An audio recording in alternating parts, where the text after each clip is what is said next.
Hey guys, tonight, we're not whisking you away to a candlelit chamber or a poetry-filled orchard. Nope. We're landing you smack in the middle of a medieval village square, where your socks are soaked, the air smells faintly of damp straw, and romance is measured by the sturdiness of a handmade stool. You're single. It's the 1300s. And the closest thing you'll get to a love letter is someone not charging you extra for turnips. You're standing on muddy ground, the kind of mud that tries to claim your boots every second step. A chicken just screamed at you, a pig tried to eat your hem, and across the square, someone's balancing a basket of root vegetables like it's their coronation. Your heart does a tiny leap, either admiration or indigestion. It's hard to tell this early in the morning. But here's the reality. Flirting is a high-risk endeavor. Marriages are contractual. Dowries are currency. And your parents are already eyeing the widow next door because she has a working oven and 2 surviving sheep. You're unlikely to marry for love. In fact, you're unlikely to marry at all if you don't stop falling into the pond every time you try to talk to someone cute. So before you get comfortable, take a moment to like the video and subscribe, but only if you genuinely enjoy what I do here. And let me know in the comments where you're tuning in from and what time it is in your part of the timeline. Now, dim the lights. Maybe turn on a fan for that soft background hum, and let's ease into tonight's journey together. You're 14. That's medieval for better start producing heirs.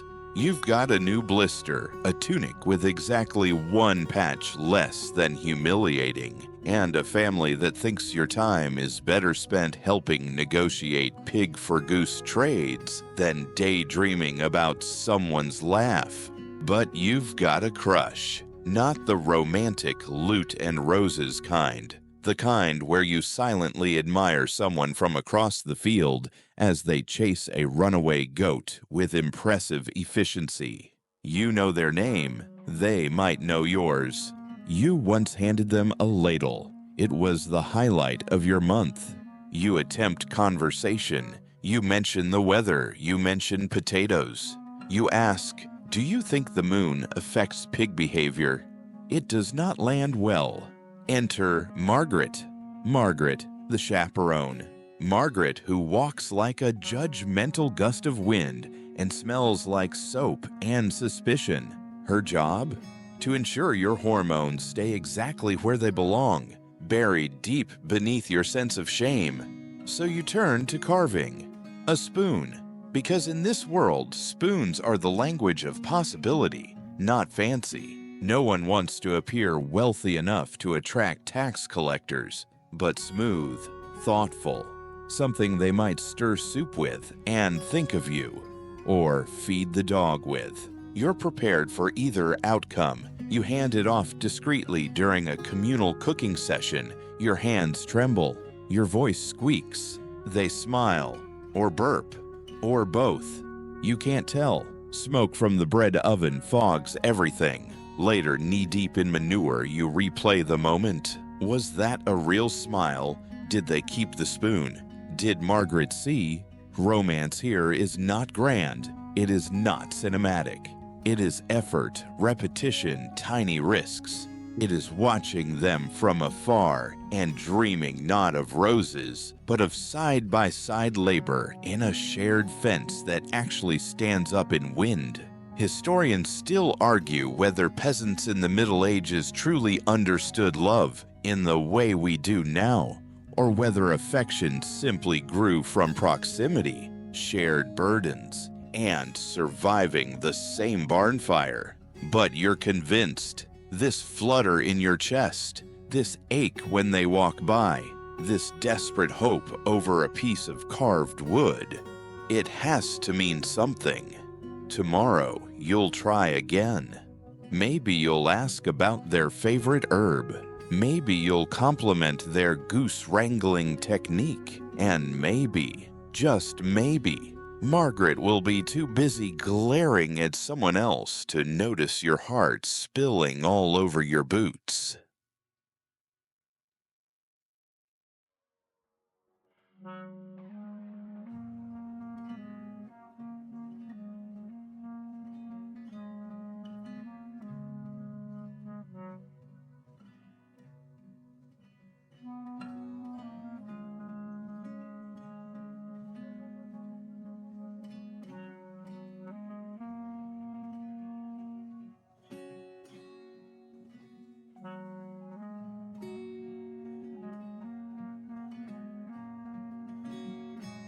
So here's the thing. You're not in charge. Not really. Your heart might flutter every time the Smith's daughter laughs at something not even remotely funny, but none of it matters. Not in the ways you'd hope. Because the medieval dating scene isn't about butterflies in your stomach. It's about cows and wool and your uncle's opinion on dowries. You wake up to your mother whispering with the neighbor. They're not gossiping. They're negotiating over you. You're not at the table. You are the table. The conversation is quiet, coded. They have a productive goat, your mother says. Good hands for weaving. That's high praise. You, meanwhile, are outside trying to remember if you brushed the straw out of your hair. In medieval society, marriage wasn't about choosing who to love. It was about survival and property consolidation, especially for peasants whose holdings were as small as their privacy. Marriages were often arranged between families to make sure the fields had enough hands and the goats had the right neighbors. Historians still debate how much say young people actually had in their matches. Some believe parental control was absolute. Others suggest that soft rebellion was more common than records admit. Still, if you're a peasant, there's wiggle room. Sometimes. Let's say you're a girl. Your family's looking for someone with a patch of land and knees that still bend after harvest. Romantic, right? But wait, there's more. A good candidate doesn't just have strong arms. He has to be of good character, which roughly translates to hasn't stolen turnips or passed out in the churchyard. You, meanwhile, might be evaluated on your ability to churn butter and keep opinions to yourself. You try to be silent but pleasant, not too cheerful, not too quiet. Just enough mystery to imply competence. If you're a noble, forget even that tiny freedom. You've probably been betrothed since you were 7. You've never spoken to your future spouse. You once saw their portrait. It looks suspiciously like a potato with eyebrows. Your family doesn't care. The match increases your family's border by 3 ox lengths. It also erases some debts and elevates your father's status at court. Whether or not the groom has any conversational skill or even teeth is irrelevant. The negotiations are handled by your father, your mother, a priest, a cousin who once studied law, and the other family's livestock appraiser. You sit in the corner with a teacup, nodding when asked if you like embroidery. In some towns, a public notice would be posted announcing the betrothal. In others, it was whispered over bread and sealed with a blessing from the local priest and 2 goats with excellent reputations. But there's one saving grace. Sometimes things fall through. Dowries fail. Suitors get cold feet. Someone dies dramatically in a hunting accident or joins a monastery. And in that gap, in that flicker of uncertainty, maybe, you get to breathe. Today, your father pulls you aside. They've agreed to 3 hens, 1 small pig, and the use of the lower pasture for 2 seasons. You nod solemnly. Inside, You're screaming because you liked someone else, someone who carves things with surprising skill, someone who offered you a spoon and didn't immediately insult your family's roof. But that doesn't matter, not unless you plan on running away to a convent, or feigning madness, or being very, very patient. Oh, and if you're hoping for an engagement ring, forget it. You're lucky if there's a belt, some linen, maybe a hair ribbon. Jewelry is for nobles, and even then, it's more insurance policy than romantic gesture. A quirky fact, in some parts of medieval Europe, a hand-fasting ceremony could bind two people temporarily, essentially a trial marriage. If it worked, great. If not, they walked away after a year and a day. Kind of like medieval speed dating, but with more sheep. And what if you're the second son? No land, no inheritance. You might be encouraged to join the church, or marry someone with a lot of geese and low standards. Or maybe you fall for someone wildly inappropriate and risk total scandal. But we'll save that story for later.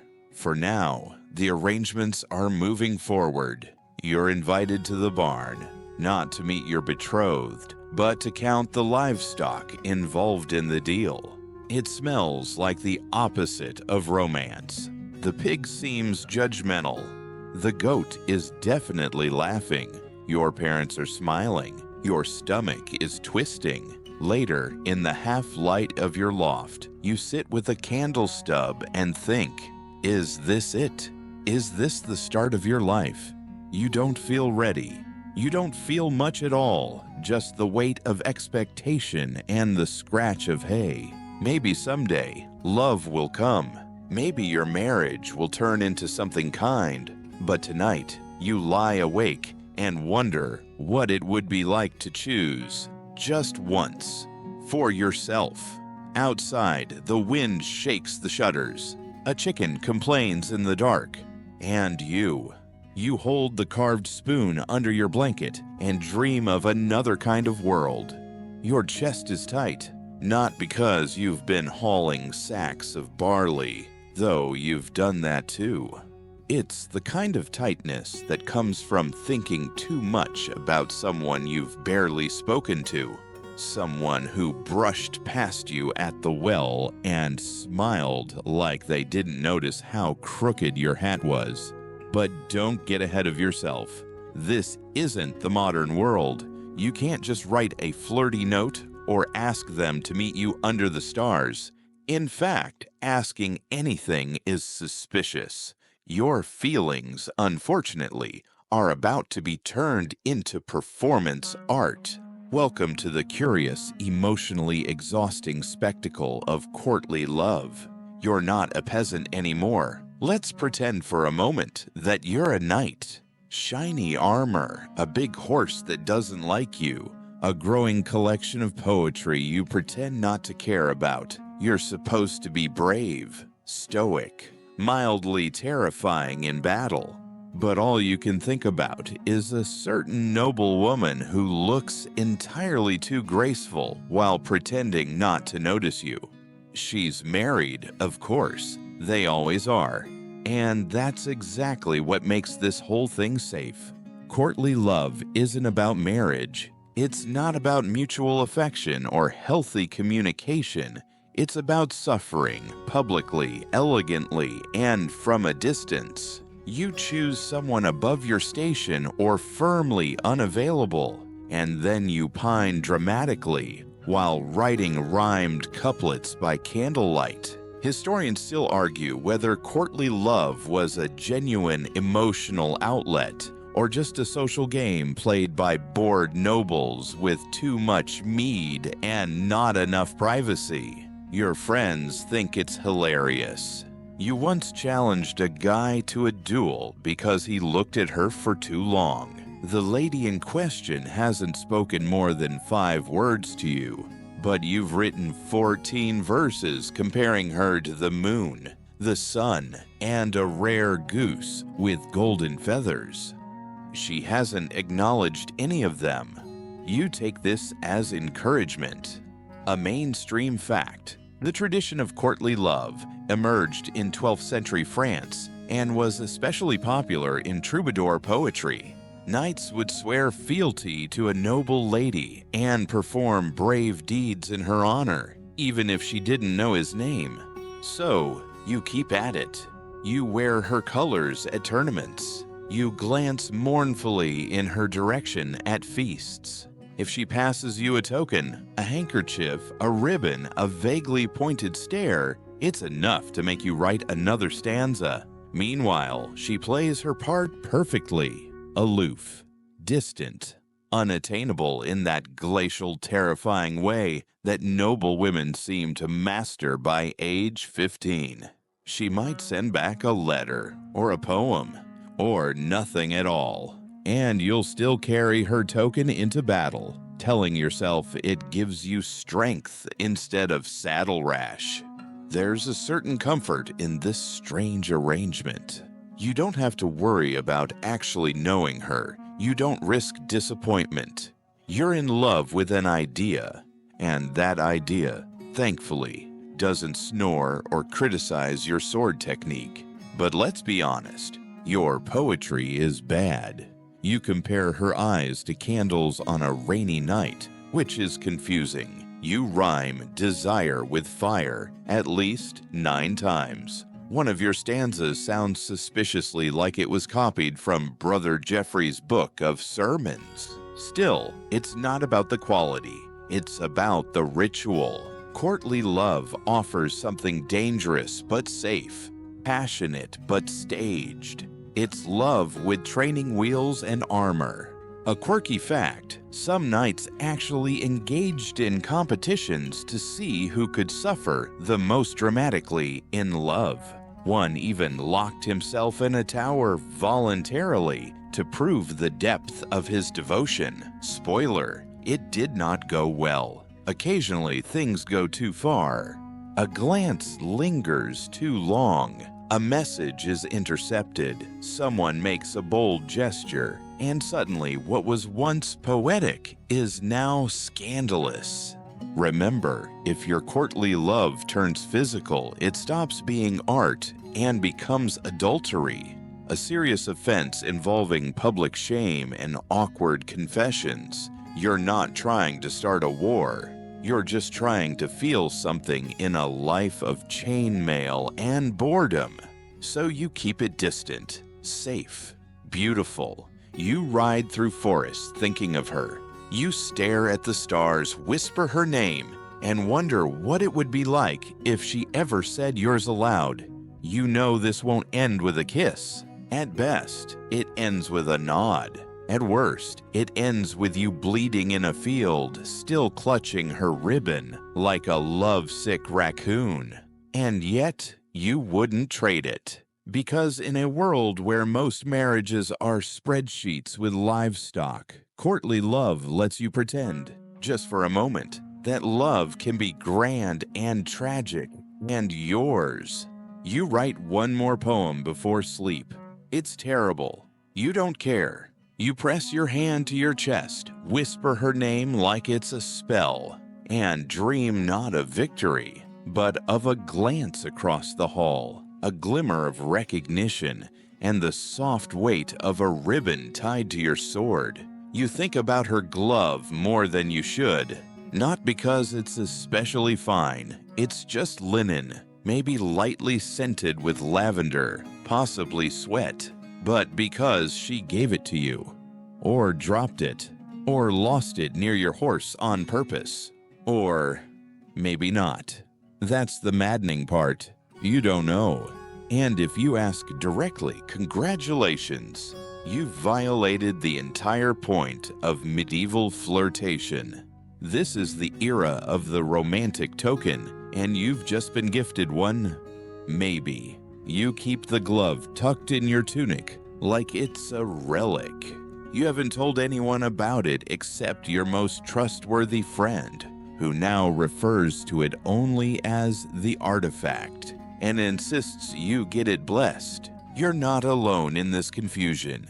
Across the kingdom, Knights, nobles, and even enterprising peasants are exchanging objects like they're encrypted messages, because they are. A ribbon, a brooch, a spoon, a carved comb, a handkerchief stitched during an exceptionally boring sermon, all fair game.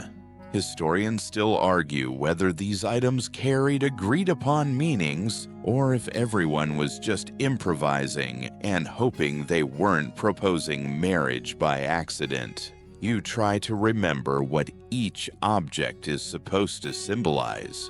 A glove might mean admiration or challenge, or that she ran out of pockets. A token worn over your heart is the ultimate compliment. Unless it's too obvious, then it's a scandal. Here's a mainstream fact. During tournaments, knights often wore a lady's token tied to their lance, helmet, or chest. It was considered both an honor and a declaration of, "I suffer beautifully for you." But this isn't a tournament.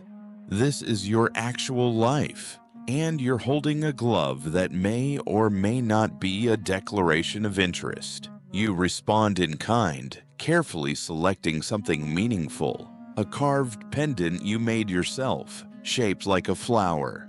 Or maybe a duck. It's hard to say. Symbolism is subjective.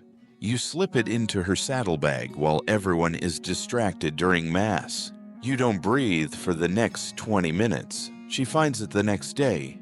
She doesn't say a word.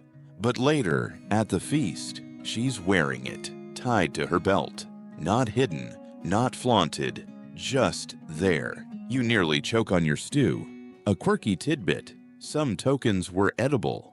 A sugared almond or a spiced fig tucked into a handkerchief could mean anything from "I adore you" to "you looked hungry." Romantic ambiguity, medieval style. But tokens weren't without risk. Give one to the wrong person and suddenly you're betrothed to the miller's cousin with the unfortunate mole and a penchant for staring. Receive a token you don't want. Good luck returning it. There's no medieval protocol for "it's not you, it's your lineage." Still, you press on. You craft a second token. This one more daring. A scrap of embroidered cloth with a single line of poetry stitched in crooked letters. You're no tailor, but your hands don't shake when you work on it. Not until it's time to pass it along. You leave it where she'll find it. In her falconry glove, between the leather and the lining. If she notices, she says nothing. But 3 days later, you spot your poem tied to the hilt of her riding sword. Victory? Not quite. But in this world, that's as loud as love gets. The entire system is built on plausible deniability. You didn't say you loved her. You didn't declare anything. You're just two people quietly exchanging objects and hoping no one ruins the delicate balancing act by being emotionally direct. There are others watching, of course, always. A chaperone, a priest, a maid who suddenly takes a great interest in sweeping near the window. So you learn to send messages with your eyes, your posture, the way you hold her token when you think no one sees. There's something intoxicating about it all. You can't speak freely. You can't act openly. But in these tiny controlled gestures, you feel more connection than you ever could in a grand speech. Because when every act is a risk, every act matters.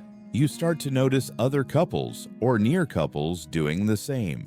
A stable boy passes a girl a comb, worn smooth from years of use. A baker's apprentice drops off a bundle of firewood tied with blue twine. A noble woman nods, ever so slightly, when a knight adjusts the ribbon on his sword. This is a world of signs, of signals, of objects carrying weight far beyond their material value. And even when you're not exchanging tokens, you're thinking about them. What if you gave her a music box, 2 forward, a piece of your tunic, Too dramatic. A drawing? Too obvious. A pine cone?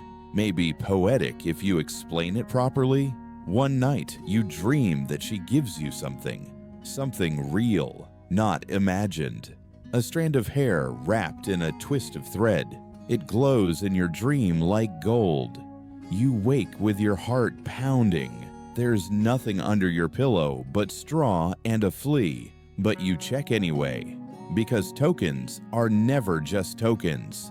They're stories you tell yourself, proof that you're seen, that you're remembered, that you matter, even if just for a moment. So you polish the duck pendant flower thing and tuck it back into your sleeve, not because she'll see it again, but because you like remembering that once, in a world ruled by contracts and silence, someone wore something you made and didn't take it off. You're trying to mind your own business, just tending the garden, sorting barley, failing to catch the chicken again. But every move you make, every glance, feels like it's being documented by a committee of elderly relatives and holy men. Welcome to medieval romance surveillance, because in this town, love isn't just personal, it's public property. Margaret sees everything, not the Margaret you mentioned once in jest. No, this is the Margaret, your chaperone, your neighbor, your aunt, your parish busybody, and local gossip database rolled into one person. She's always just walking by, just behind you, just asking an innocent question while examining your hands for signs of secret spoon carving. You try to make eye contact with someone across the courtyard. Margaret appears with a cough. You linger 2 seconds too long at the well. Margaret offers an impromptu prayer. You smile, just smile, at a festival. Margaret brings up St. Agatha's tragic tale of forbidden feelings and terrible consequences. She means well, but also she absolutely doesn't. Because gossip is not just idle chatter here, it's social currency. And romance in this tightly wound world is risky business. Historians still argue whether gossip served more as a moral enforcement tool or a subtle form of power redistribution, especially among women who had little direct control over public life. Either way, it was effective and loud. You learn to be careful. You learn that glances are more powerful than gestures, and silence is safer than words. Even your footsteps feel suspicious. If they echo near the chapel and someone happens to be leaving Mass, congratulations, someone's mother now has a theory about you.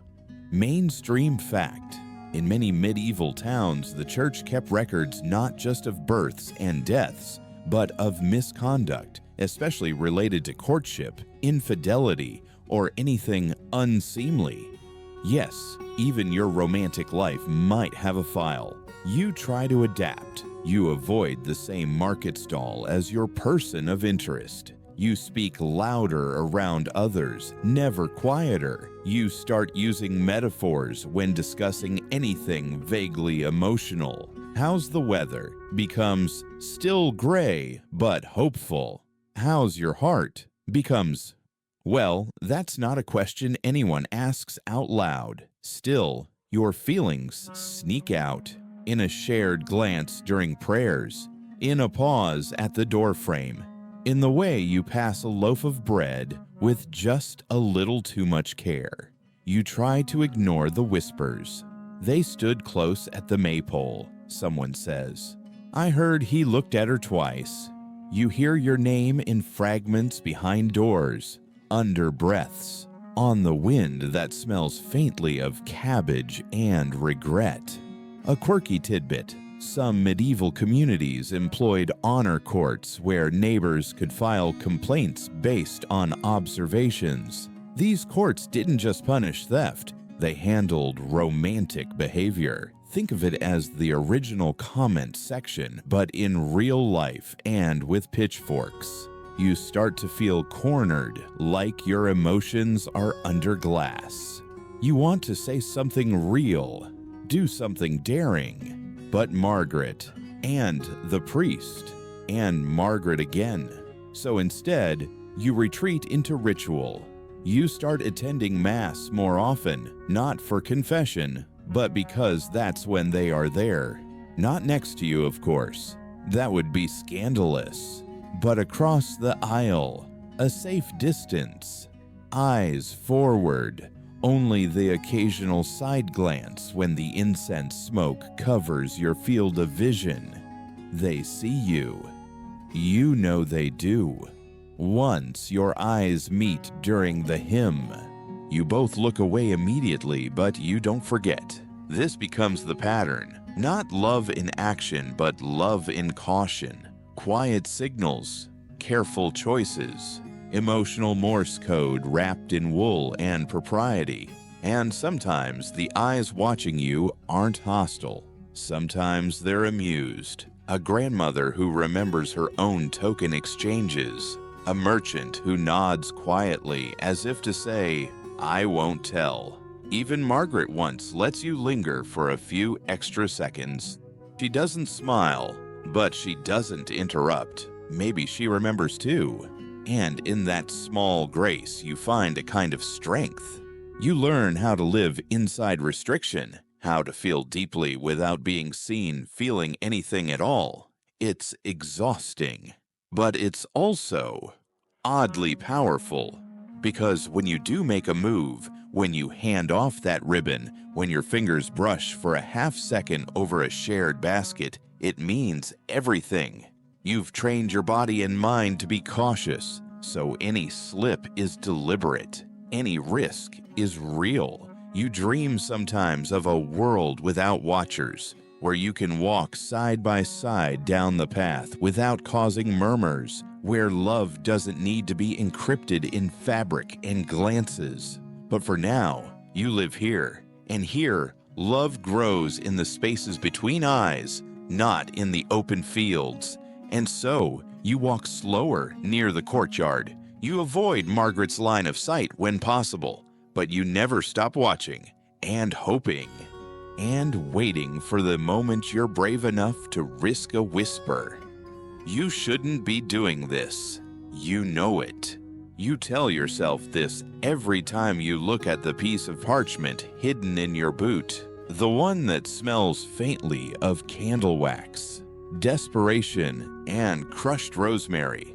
It's a letter, not just a note, but a letter, written carefully over 3 nights with ink you bartered for, and words you rewrote a dozen times. You didn't sign it. Of course not. But you laced it with every thought you couldn't say aloud, and now you're going to deliver it, or die trying. This is dangerous. The church frowns upon unchaperoned emotional expression. Letters can be intercepted, misinterpreted, or, for the truly unlucky, read aloud at the altar before Sunday Mass. But still, here you are, crouching behind a stone wall near the kitchen garden, timing your breath with the clatter of firewood. You see them. They're alone. For once, you don't hand it to them. You tuck it in the fold of their cloak as they turn. A brush. A second. Gone. They keep walking. You stand absolutely still, pretending to be fascinated by a goat chewing bark off a fence post. Historians still argue whether love letters were a widespread phenomenon or more of a noble class indulgence. The truth probably lies somewhere in between, restricted but persistent, because when people aren't allowed to speak their hearts, they find ways to write them. Mainstream fact: surviving love letters from the Middle Ages, such as those between Eloise and Abelard, are remarkably poetic, deeply emotional, and at times surprisingly modern in tone. Your letter isn't like theirs. You didn't quote Augustine or Aristotle, but you did say, "I remember your hand brushing mine like a wind before a storm." And that felt close enough to Scripture. You run home. Your heart beats in your ears. You're both terrified and thrilled because now it's out there. They know. Or they will know. If they read it. If they don't toss it in the fire. Or worse, show it to their brother. The one with the eyebrows of a judgmental falcon. The next day, there's no word. No glance. Nothing. The day after, still nothing. You convince yourself you're imagining things. You decide to forget the letter, forget your stupid metaphor about apples and longing, and go back to your normal life of chickens, frost, and overboiled stew. Then, 3 days later, tucked into your basket of firewood is a scrap of parchment. Your name isn't on it, but the handwriting is careful. The message is brief. I remembered your hand too. You nearly dropped the wood. It's begun. Now comes the dance of the forbidden exchange. Letters passed inside loaves of bread, slipped into hymnals, hidden beneath saddle straps or inside the folds of altar cloths. Nothing direct, everything precise. You write cautiously. You don't name names. You speak in metaphors. The garden is colder than before, but I saw a flower still growing, or the dove circled twice today. It's nonsense to anyone else. To the two of you, it's a conversation. You learn how to fold messages like a spy. You rub herbs into the parchment to mask the scent. You adopt code names. You live inside the thrill of it and the risk. A quirky tidbit. Some medieval love letters were disguised as prayers, written with enough piety to fool a casual observer, but with hidden meanings clear to the recipient. You try it once. Blessed be the hands that gather kindling. Not exactly gospel, but it'll do. You both start quoting psalms in public. Harmless? Maybe. But there's one about longing for water, like the deer. And after the third repetition, Margaret starts squinting suspiciously again. One afternoon, during the feast of St. Martin, you receive a note hidden inside a roast chestnut. Yes, a chestnut. It's warm, slightly greasy, and filled with a message that says only, "You looked happy today." That made me happy. You walk home barefoot without realizing it. Historians agree on this much.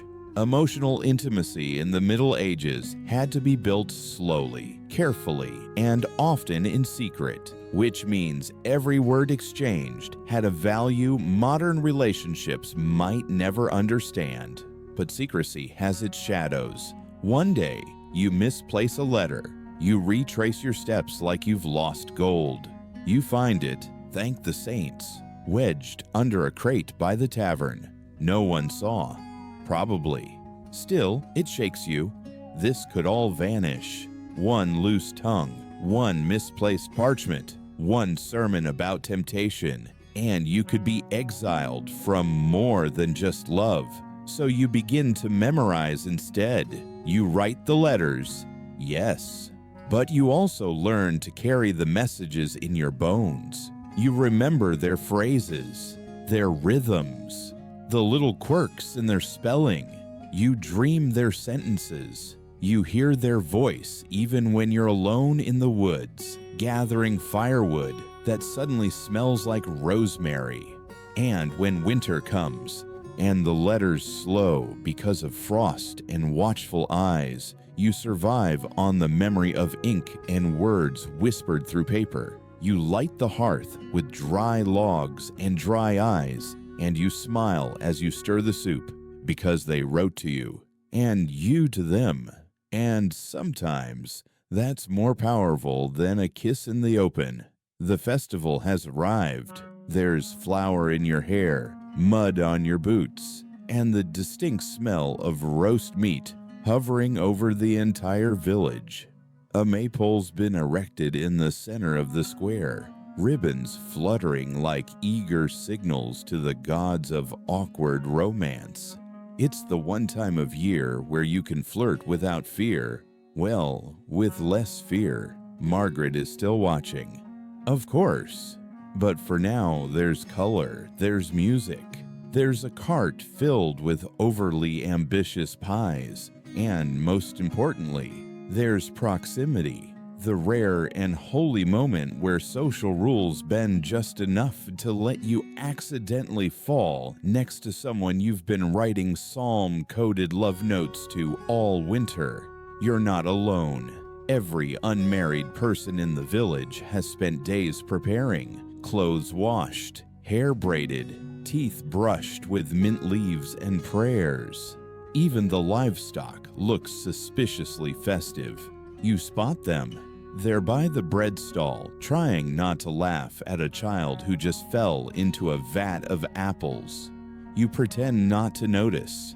You also walk into a low-hanging banner in the process, so the casual effect is somewhat lost. This is your chance. The dances are beginning. You shuffle into the line like a soldier stepping onto a battlefield made of straw, sweat, and flute music. Historians still argue whether these festivals served as sanctioned spaces for romantic initiation or simply as distractions from the crushing weight of agrarian repetition. Either way, people flirted, danced, and occasionally made promises they couldn't keep after the ale wore off.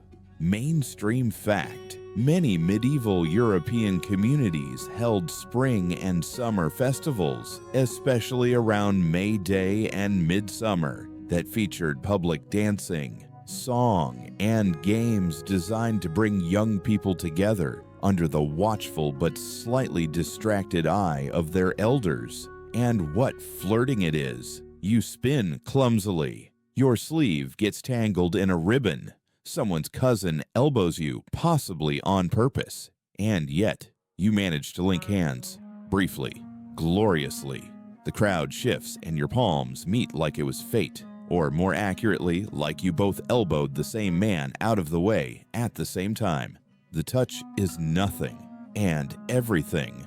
Warm, solid, real, not ink, not metaphor, just skin and shared breath, and the knowledge that yes, you're both here. Later, under the pretense of helping with firewood for the evening bonfire, you get a moment alone. Not completely alone, obviously. There's a bard vomiting behind the stables and 3 chickens judging you, but still, this is it. You speak, really speak. How was your winter? They smile. Colder without your metaphors. You laugh, quietly, because laughter is as intimate as touch. And, for once, your words aren't coded. They're clumsy, honest. You tell them you missed them. You tell them your favorite letter was the one in the chestnut. They say the rosemary ink nearly gave you away when their mother sniffed their gloves. It's ridiculous, beautiful, a quirky tidbit. In some parts of medieval Europe, spring festivals included matchmaking games where girls would hide tokens for boys to find, sort of like courtship hide and seek. You consider proposing this as a tradition. Then you remember how bad you are at hide and seek. The fire is lit. The music begins again. Couples are forming. Some will last until morning. Some will result in whispered deals, chaperoned meetings, or outright proposals. Others will end in a disagreement over who actually owns that goat. But you're here, together, for now. You dance again, more confidently this time. Maybe it's the cider, maybe it's the candlelight, maybe it's the small miracle of standing near someone you've only known through the shape of their handwriting. They step closer, not scandalously so, just enough to say, "I'm still here." The night deepens, stories are told, someone tries to juggle turnips and fails spectacularly. You sit beside each other on a hay bale that pokes all the wrong places, but you don't move. Your shoulders brush. Once, then again. You pretend not to notice. You both smile anyway. This moment is more intimate than any poem, because this is public affection disguised as nothing. There's no token, no note, no secret phrase, just shared breath under festival stars and a silence that says everything. You don't kiss. Of course not. That would be reckless, foolish, obvious. But when you leave, walking away in opposite directions under the pretense of finding more cider, your hands graze one last time, and in that brief touch, all the letters, all the longing, all the waiting becomes something real. You walk home through the dark, your feet damp from dewy grass, your head spinning with possibility. You pass Margaret. She looks at you, says nothing, just hums a hymn under her breath and keeps walking. You're not sure what that means, but tonight you're going to count it as approval. You're older now. Not old, just older. The ribbons are still tied at the maypole each year, but the thrill doesn't hit quite the same. The tokens have grown dusty in a chest somewhere.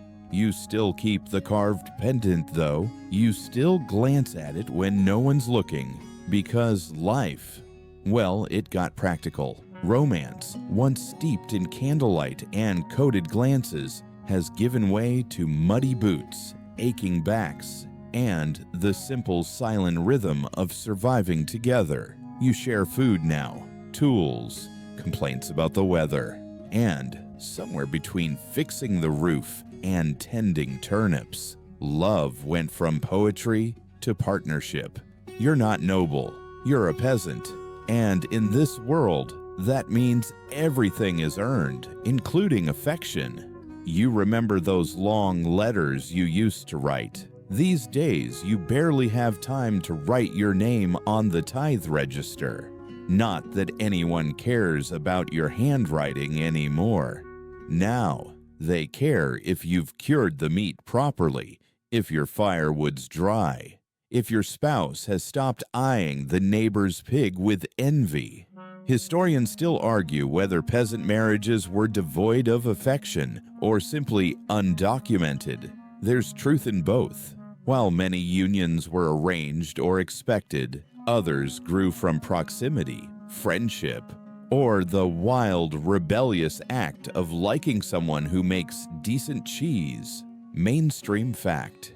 In many parts of medieval Europe, peasants could actually choose their partners, especially if they were free tenants rather than serfs. Love-based marriages weren't unheard of, but they were still governed by necessity more than desire. So how did you choose? You didn't look for a singer of songs or a poet with soulful eyes. You looked for someone who could sharpen a scythe, someone whose cart didn't break every other week, someone who, when you were too tired to cook, handed you soup and didn't talk about it. You remember the moment clearly, not romantic, just real. They were standing in a field, swearing at a stubborn ox, hair plastered to their forehead with sweat and defiance. And you thought, yes, that one. You brought them a bucket of water. They nodded. You nodded. And that was the beginning of something less dramatic, but far more durable. There were no grand confessions, just the slow, quiet accumulation of trust. You learned their habits, their silences, the way they tie knots too tight, or how they forget to put out the fire unless reminded twice. You learned to live with the quirks, and they, somehow, learned to live with yours. A quirky tidbit, some peasant couples sealed their commitment not with a church ceremony, but with a hand fasting, or even a public declaration made before witnesses at the town boundary stone. Practical, legal, zero lace. You didn't wear white. There wasn't enough linen for that. You wore your best tunic, patched but clean, and they wore boots that didn't match. The ceremony was short. The priest muttered. A chicken wandered through halfway. You both said yes like it was a business agreement, which it kind of was. But later, when you shared bread by the fire, sitting shoulder to shoulder in silence, it felt right. This wasn't courtly love. It wasn't tragic longing or veiled poetry. It was knowing someone would carry the water when your back gave out, that they'd cover the roof while you mended boots, that you'd bury their dog beside yours without saying a word. Romantic, not in the way bards sing about, but enduring. Absolutely. Sometimes you miss the thrill of secrecy, the letters, the risk, but you don't miss the uncertainty. Now, when they say they're going to the market, they actually go. When they hand you a token, it's not a ribbon, it's a sharpened knife or a bowl of stew. You treasure both. Your love lives in the work, in the calluses on both your hands, in the shared goals. Fix the fence, get through winter, raise the goats without losing any to wolves this time. You have disagreements, of course. They like storing onions near the flour. You hate that. You snore. They kick. But neither of you leaves. You both remember when love was an idea, a poem, a gesture. Now it's a roof that doesn't leak. Sometimes they surprise you with a new cup, a flower tucked in a bundle of herbs, a rare smile that isn't about anything at all, just you. And on days when the fields are muddy and your knees ache and the dog throws up something it should not have eaten, you look at them across the room and think, thank the saints I didn't end up with that courtly love nonsense, because this is peasant love. No bard will write a song about it, but it's real. And it holds. One evening, you sit in the stoop together, no words, just watching the stars creep out behind clouds shaped like old memories. You nudge them with your shoulder. They nudge back. You don't need to say it. You already know. Love here is less of a story and more of a season, one that keeps returning year after year, like spring mud and the smell of home. You stand still, sweaty, stiff, and dressed in your second-best tunic, the one with the embroidery you pretended not to care about, but absolutely chose with intent. The church bell is ringing. The priest is muttering in Latin you don't understand. And across from you stands someone you technically already know everything about, except whether they snore, burn stew, or secretly hate goats. Congratulations. It's your wedding day. There's no orchestra, no vows you wrote yourselves, no three-tiered cake, unless you count that stack of barley loaves someone arranged on a stool. But it's official, you're getting married, not because of love, not entirely. You're getting married because your parents agreed to it, because the land needs to be managed, dowries exchanged, and property documented, because your aunt whispered that if you waited much longer, people would start to talk. Marriage in the Middle Ages is not a union of souls. It's a contract with livestock. Mainstream fact: in medieval Europe, marriage was often more about family alliances, property transfers, and social obligation than personal affection. The church gradually standardized marriage as a sacrament, but legal marriages could still be arranged privately, even verbally, as long as there were witnesses. You already went through the negotiations. His family offered 1 cow, 3 geese, and a keg of mead. Yours countered with a parcel of cabbage land and a decent set of wooden spoons. After 2 meetings, 1 shouted argument, and a spilled jug of cider, the terms were settled. You agreed. Kind of. Not yes, exactly. but enough nodding and, if it pleases, to move things along. Today's the formality. The priest reads the banns. Those are public announcements of your marriage intentions, and mutters a few warnings about sin and duty. Then comes the joining of hands. Literal, sweaty-palmed, awkward hand-holding while everyone stares. You sneak a glance at your soon-to-be spouse. They look calm, not thrilled, not horrified, just present. That's already a good sign. Then come the vows. You're expected to promise to honor, obey, and keep the fire going. That last one is implied. You say the words. Your mouth is dry, not from nerves, but because your cousin dared you to drink that medicinal ale an hour ago.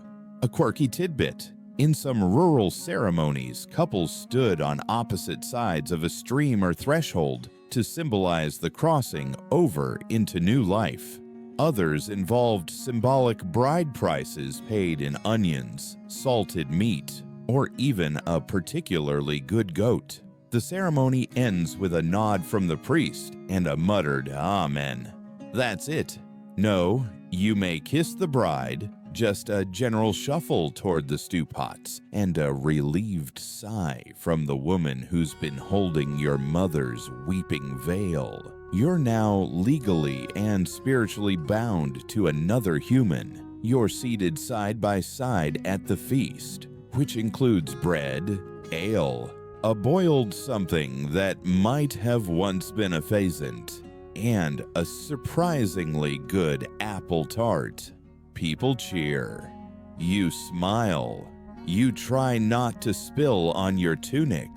You exchange a glance again, this one a little longer. That night, the bed is made with fresh straw. The room is full of relatives pretending not to look before they finally file out, giggling and giving pointed suggestions about fruitful unions. You lie next to each other, and it's awkward and real and nothing like the poems. You whisper something, they whisper something back, you laugh, and for the first time, you think, maybe this will work. Because marriage isn't about the perfect moment. It's about many moments. Some mundane, some absurd, some quietly wonderful. The next morning, you wake up early to find they've already lit the fire. There's warm bread. You nod. They nod. A new routine begins. Soon, your lives mesh together. You split chores, fight about stew thickness, and debate the correct way to thatch a roof. But you also share warmth, jokes, the occasional nudge of knees under the table. This is love, medieval style, not grand, not tragic, just practical and persistent. And on certain mornings, when the sun hits their hair just right, you feel something ancient and quiet stir inside you. Not the flutter of courtly poems, but the steady, grounding knowledge that you're home. You didn't plan this. You weren't even supposed to be at the monastery. But the sheep broke loose, again, and while chasing one particularly defiant ewe named Matilda across a damp hillside, you stumbled upon a man with a book and a frown and sandals far too clean for this weather. He helped you catch the sheep. You laughed. He didn't. And just like that, you were caught in a different kind of entanglement, one with fewer wool-related injuries and more forbidden glances across the cloister. You didn't mean to fall for a monk, or maybe he wasn't a monk. Not officially, not yet. Novices are tricky like that, half committed to heaven, half committed to the garden schedule. But either way, you knew the rules. No touching, no writing, definitely no eloping. So of course, you start doing all three. Historians still argue whether such affairs were rare exceptions or unspoken norms hidden behind layers of ecclesiastical denial. But you've read the faces of people at market when someone lingers too long beside the basil. You've heard the jokes. You're not the first.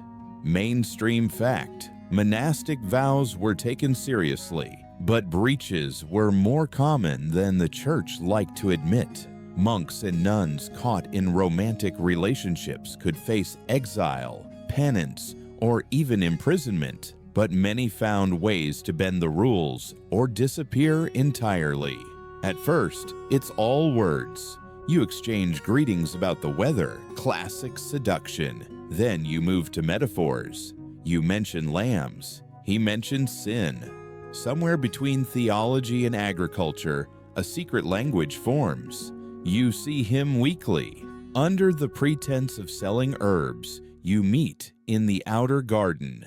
You talk about philosophy, about frost, about whether geese have souls.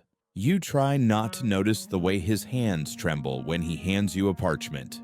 An excerpt from Augustine, with your name slipped in between the margins. It escalates. Of course it does. One night, you find a note under a pile of kindling near the chapel. It reads, "If I left, would you follow?" You read it 3 times. Burn it. Then rewrite it in your head 100 times more. You don't answer, not right away. But the next time you pass him in the corridor, you don't step aside. You don't nod. You pause. That pause says everything. And just like that, you're planning an elopement. You have no real plan. You know 3 roads, none of them paved, and one leads directly to your aunt's house, which is out of the question. You pack a sack, bread, dried apples, 2 coins, 1 pair of worn shoes, and hope. A quirky tidbit: runaway couples in medieval times often sought shelter with sympathetic clergy, especially in smaller parishes where records were sparse and oversight laxer. Some priests even specialized in discreet unions. You pray you'll find one. You leave at dawn. The sky is gray. The world is quiet. The sheep are, for once, not escaping. It's the perfect moment to disappear. He's waiting where he said he'd be, by the old oak, the one that looks like it's judging everyone. He's out of breath, underdressed, and holding a copy of The Consolation of Philosophy. You don't question the priorities. You walk together. The path is narrow. You say very little. There's no music, no triumph, just cold fingers and shared silence, and the knowledge that you're breaking rules written in ink and blood and centuries of tradition. But you also feel free. The wind on your face isn't just wind, it's possibility. You're scared. Of course you are. The world is big. The church is powerful. And your shoes are already blistering. But for the first time in a long while, your heart isn't folded in metaphor. It's wide open. You cross into the next shire by midday. There's a priest there, old, near blind, mostly deaf, but he performs the ceremony with a grin and a shrug, says something about God seeing what he wants to see. You both laugh and cry and eat a very underwhelming wedding biscuit someone left behind from the last christening. That night, you sleep beside each other under a roof made of questionable thatch and enormous spiders. It's perfect, not because it's easy, but because it's yours. You know it won't be simple. You'll have to move again, keep quiet, rewrite your past.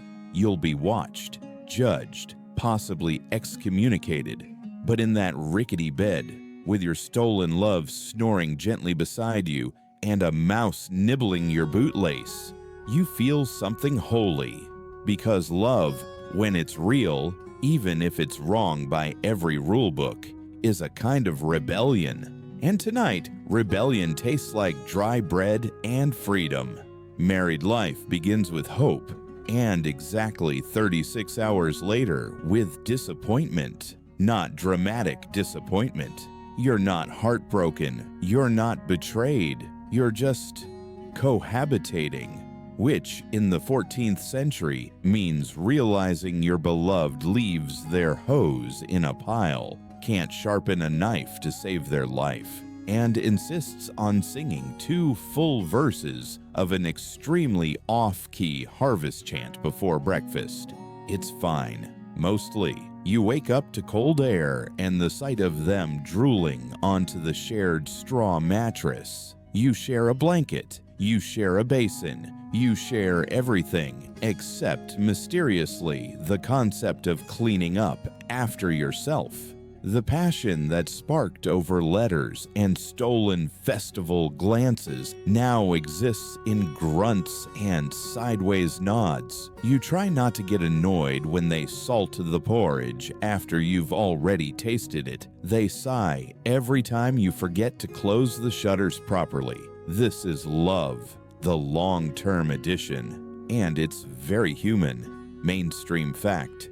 In medieval marriages, especially among peasants and townsfolk, there were few legal avenues for divorce, and annulments were rare. Most couples simply endured. The average person expected marriage to be a permanent, and often imperfect, arrangement. It doesn't help that you now live with your in-laws. That's right, the entire family. His mother thinks you use too much time. Her father thinks you're lazy because you sit while mending boots. The younger sibling likes to recite your bedtime conversation to neighbors. You start carving out small pieces of privacy. A walk to the well, a long trip to collect firewood. You once volunteered to clean the pig pen just to avoid another family discussion about chimney soot. Historians still argue whether medieval couples had emotional intimacy similar to modern relationships. Some sources suggest marriages were cold, utilitarian. Others reveal warmth and mutual support through letters, wills, and joint labor. Truth, likely somewhere in between. Messy, flawed, but not without affection. And that affection does grow. Awkwardly, like a crooked carrot. They remember how you like your stew. You notice they never forget to bring back a sprig of mint, even when it's barely in season. You bicker, yes, but it never escalates. You both understand that survival takes more energy than long arguments. A quirky tidbit: some medieval couples used symbolic gestures to express love, like hand squeezing during church or leaving small gifts in work shoes. Once your partner leaves a smooth stone shaped vaguely like a heart beside your morning bread, you pretend not to care. You absolutely care. One day, the roof leaks. A beam cracks. The fire goes out. Everything falls apart at once. You're tired, soaked, furious, and ready to scream. Instead, they hand you a dry cloak. Say nothing. Just sit beside you in silence while the rain drums on the thatch like mocking laughter. And somehow, that means more than 1,000 whispered sonnets. There are good days. The market trip where they barter the best apples. The morning they fix the fence without being asked. The way they bring your cousin's baby to you when you need a reminder that life isn't always this hard. There are bad days. The stew burns. They forget your shared Saints' Day. You cry into a pile of onions and say it's the fumes. You go to bed with your backs turned, facing opposite walls of the same cold room.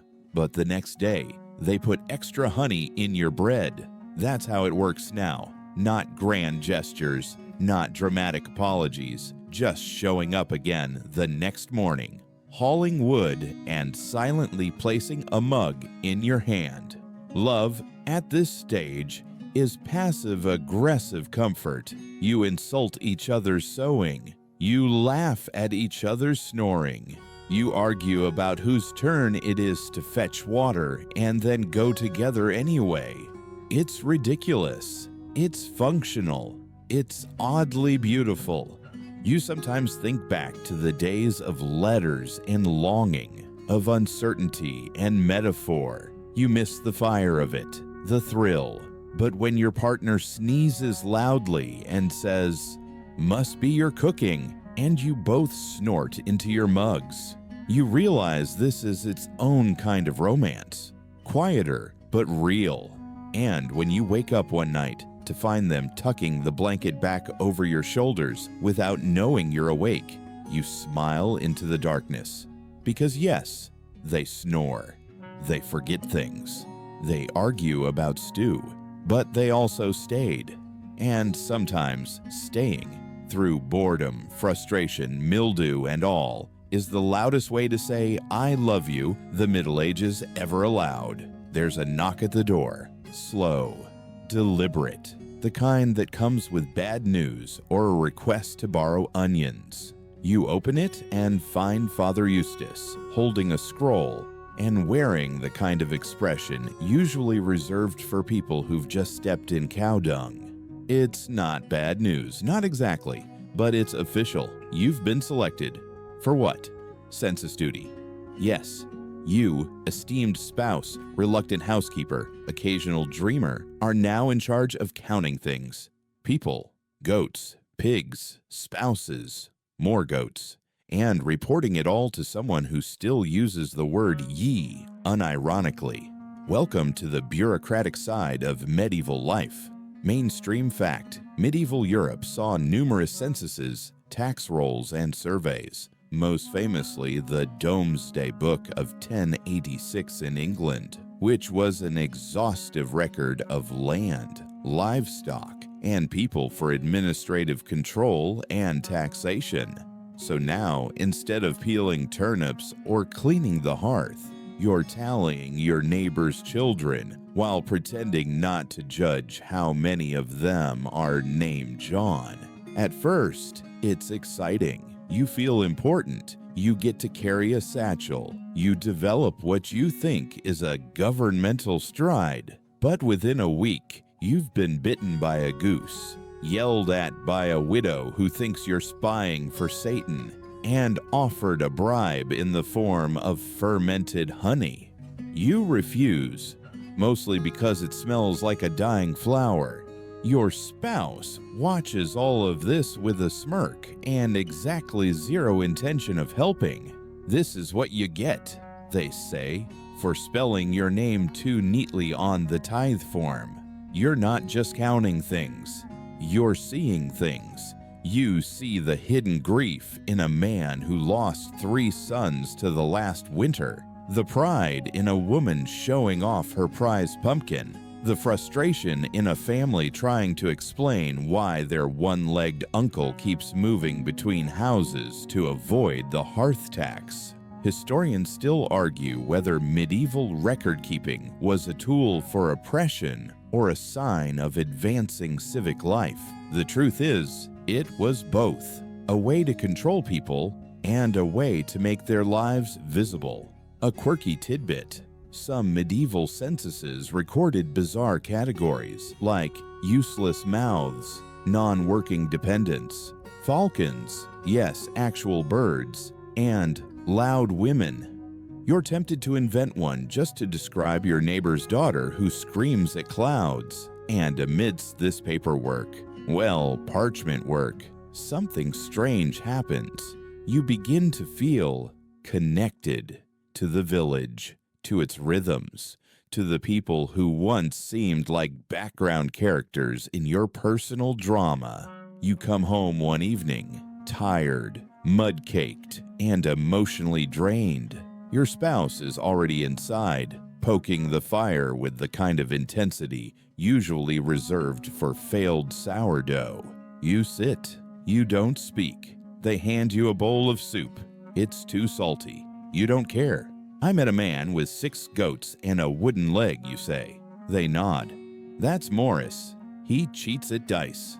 And just like that, the conversation flows. The census, this annoying, time-consuming task, has shifted something in your marriage. You talk more, not just about chores or weather or who burned the stew, but about people. Possibility. What comes after? You begin to wonder what your life might look like somewhere else. Another village, a different town. You imagine a place where you're not just someone's spouse or someone's child, but someone who carries stories. You don't say this aloud, not yet, but they seem to know. They mention casually that there's work near the riverport, that they heard about land being cleared 3 shires over, that your name, thanks to census duty, is known now. And names carry power. You look at them, not with longing or obligation, but with something warmer, trust, because you both survived the awkward first months, the burned food, the broken roof, the goat-related arguments, and now, somehow, you've found a rhythm. It's not grand, it's not easy, but it's honest. And as you sit beside each other in the flickering firelight, you realize something. Love doesn't just survive hardship. Sometimes it's forged in it. Tomorrow you'll count sheep again, maybe argue about taxes. But tonight you share a bowl of salty soup, a crooked smile, and a quiet sense that maybe, just maybe, you're starting to build something real. Not just a marriage, a life.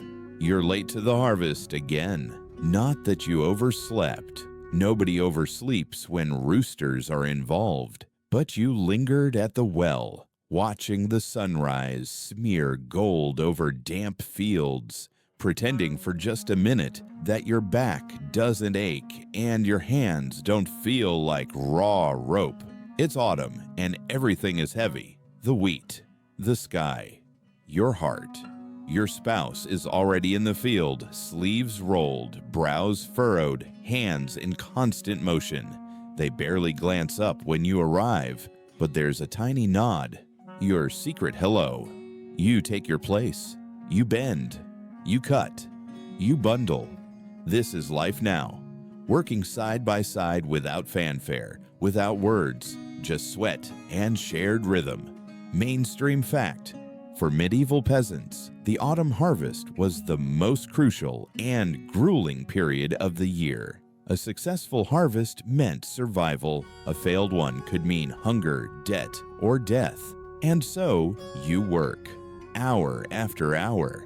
At noon, you sit on a rock and eat stale bread. Someone jokes that your turnips are smaller than last year. You joke back that his brain is too.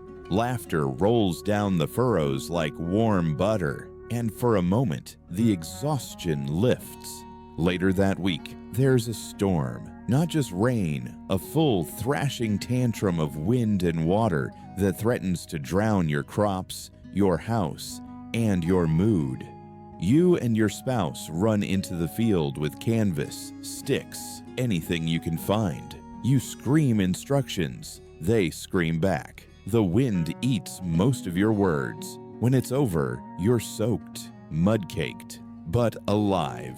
The house is intact. The worst of the grain is safe. You collapse by the hearth that night, side by side, not even pretending to talk, just breathing. They fall asleep first, mouth slightly open, snoring like a tired donkey. You smile. This is not the love you imagined, but it is a love that stays. Historians still argue whether peasant marriages had space for emotional support amid unrelenting labor. The romantic in you says yes. The realist in you says, if not support, at least companionship. A quiet understanding that the world is too big to face alone. And you do understand each other. You know when to speak, when to stay silent, when to bring them wild herbs to rub on aching joints, when to joke, when to just sit and watch the fire together. You've become two bodies in one rhythm. A quirky tidbit. Some medieval couples celebrated successful harvests with small personal rituals, like burying a coin under the hearth for luck, or braiding wheat stalks into charms. This year, your spouse leaves one of those braids on your pillow. You pretend not to see it. You sleep beside it all the same. Winter looms again. You feel it in the air, the way birds begin to vanish, the way the sun hesitates to rise. You plan together, salt the meat, store the onions, patch the walls with a little more urgency. You don't talk about the last winter, when the food almost ran out and tempers nearly did too.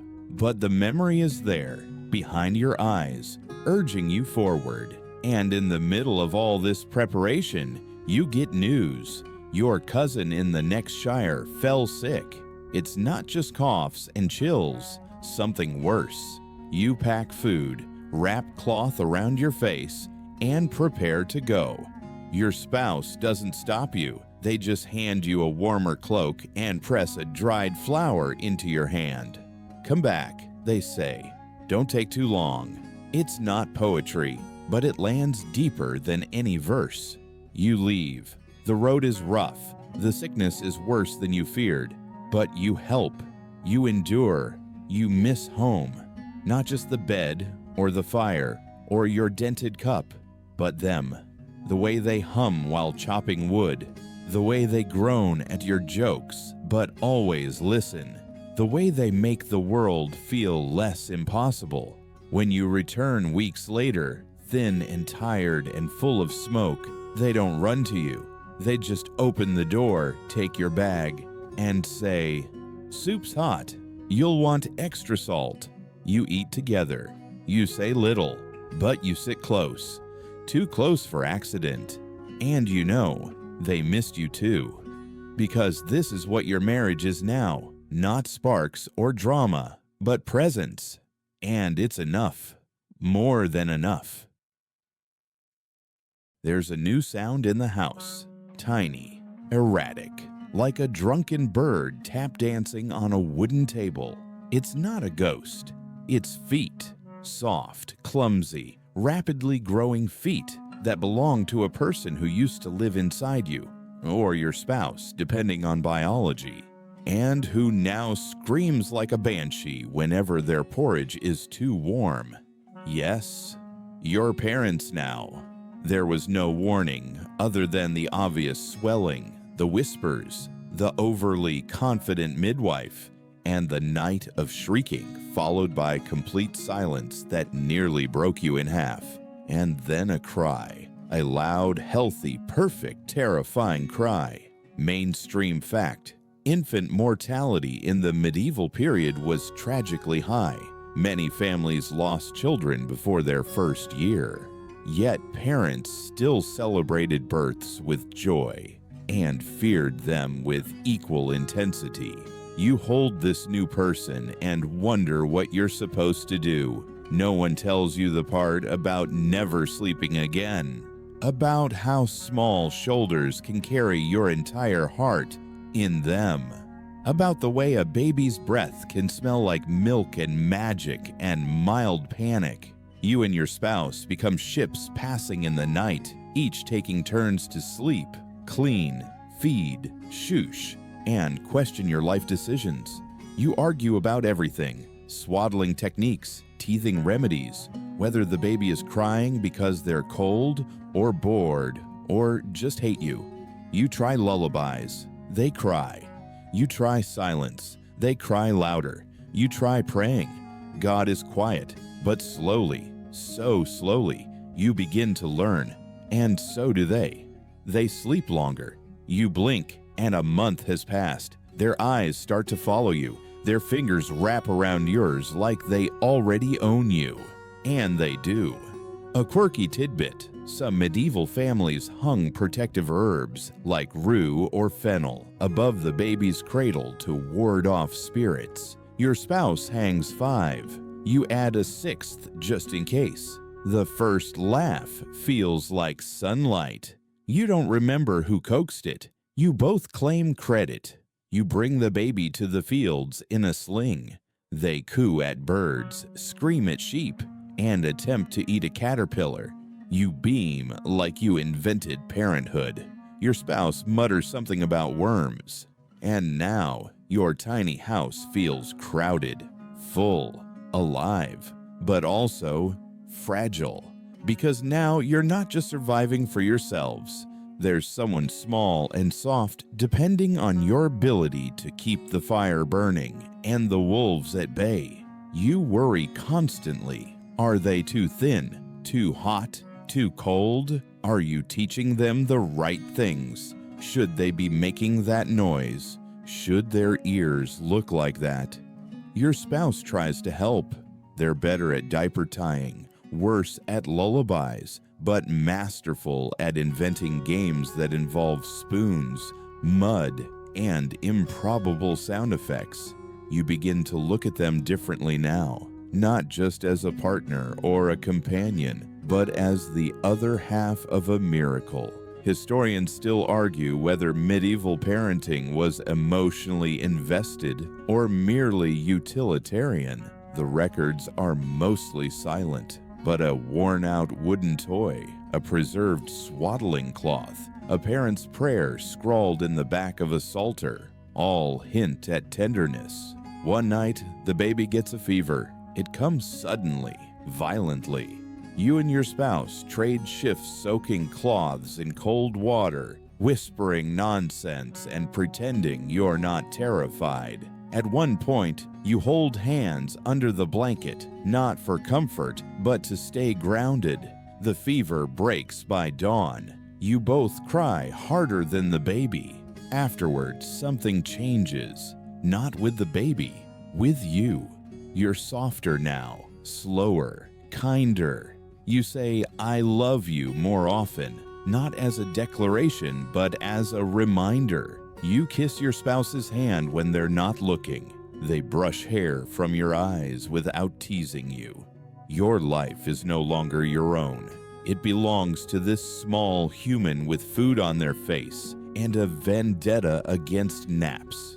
And yet, your world feels bigger because now your days have purpose beyond hunger and harvests.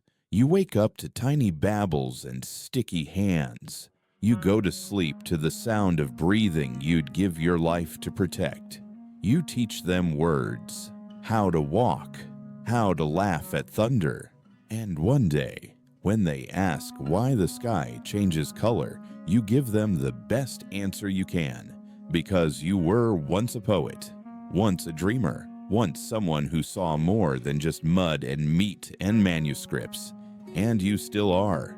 Now, through their eyes, you remember. The world is wide. The world is hard. But the world is wonderful, especially when seen from the lap of someone who loves you without knowing why. The air smells different now. Less of smoke and salt, more of dust and memory. Your child is taller. Their voice has changed. They argue more. They sing less. They ask questions you can't answer and laugh at jokes you don't understand. And you creak, not dramatically, just a little more than before. Your hands are stiff in the morning. Your knees predict the weather with alarming accuracy. Your spouse grunts more when standing. You both have that sigh, the one that says, "We're not old, but we're not young either." But somehow, that sigh is comforting. This season of life isn't marked by milestones. It's defined by quiet persistence, by habits so entrenched you no longer notice them. The way they hand you the ladle without asking, or how you both count the eggs without needing to speak. Mainstream fact, life expectancy in the medieval era was low on average, around 30 to 40 years. But that's heavily skewed by infant and child mortality.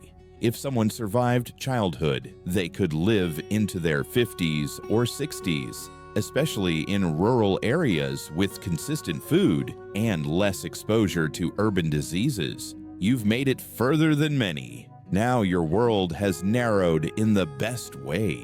You know your neighbors. You know which chickens lay the sneaky eggs. You know where the best mushrooms grow and which trees drop their leaves first. And you know each other intimately, annoyingly, lovingly. You can predict each other's sneezes. You know when to speak and when to let silence be its own comfort. You've fought about the same stew recipe for 20 years, and still, every week, it's made the exact same way, with too much rosemary. Historians still argue whether medieval peasants had personal happiness or merely endured, but you're not a theory. You're a person who's laughed until they choked on mead and cried into their spouse's shoulder when the first goat died. You've known sorrow, known loss. One winter, the fever came back, not to your child, but to your neighbors. You helped bury her. You watched your child watch you grieve and learned the cruel, kind truth that life continues anyway. Your spouse didn't say a word that night, just sat beside you, holding your hand so tight you forgot to cry. That's what love is now. Not words, not grand gestures, but presence. A quirky tidbit. In some villages, couples who survived 20 or 30 years of marriage were granted ceremonial blessings by the local clergy, a sort of medieval vow renewal. You and your spouse skipped the ceremony, but you did split the last apple tart evenly. That's basically the same thing. Your child is grown now. Not entirely, but close. They talk about other towns, about travel, about seeing the sea, which you've only ever heard described by peddlers and priests. They ask if you ever thought of leaving. You don't answer, not because you didn't, but because you did. Often. But every time something tethered you here. A root, a hand, a heartbeat in a dark room that whispered, "Stay." Just a little longer. You've built something, not a castle, not a legend, but a life stitched from love and flower and sun-warmed wood. A house full of worn chairs, mismatched cups, and memories too loud to fit in any book. And your spouse. They still hum, still mutter when the stew burns, still squeeze your hand during storms, though they'll never admit it's out of fear. You sleep closer now, not out of passion, but because your backs hurt less when you're curled together like two spoons in a drawer that's seen better days. And when they snore, you nudge them. They wake, they grumble, you both laugh. Again, because love at this stage is a loop, familiar, predictable, precious. And when the child finally does leave, promising to write to return, you and your spouse stand together, waving like fools, already missing them, and quietly savoring the silence. You eat dinner in peace, just the two of you again, like it once was, like it is now, like it might be for however many seasons you have left. And as you sit by the fire, knitting, sharpening, muttering, smiling, you realize something. You outlasted it all. The hunger, the winters, the fear. You stayed, you built, you endured, you loved. The fire is little more than embers now, glowing faint, steady, like an old friend who doesn't speak much anymore, but stays anyway. Your hands lie folded across your lap, skin lined with years, fingers soft from use. Across the hearth, they exhale, a slow, familiar rhythm you've listened to more times than you've counted stars. Outside, the world has gone still. No winds howl, no babies cry, no cows call out. Just the quiet hush of night, dark, calm, infinite. You listen, and in that silence, you find a sound, the creak of old floorboards beneath familiar feet, the flicker of flame inside the walls, the soft, sleepy breath of a house that has nothing left to prove. This is peace. You've lived storms, planted seeds in dirt too dry, danced at weddings and stood still at graves. You've stitched torn sleeves and wiped tears from cheeks that once barely reached your hip. You've given more than was asked, stayed longer than was comfortable, carried weight when no one else could or would. But you never did it for praise. You did it because it needed doing. And now, with the fire low and your bones finally allowed to rest, you see it all. The love, the legacy, the light. Maybe you didn't build a castle, but you built a home.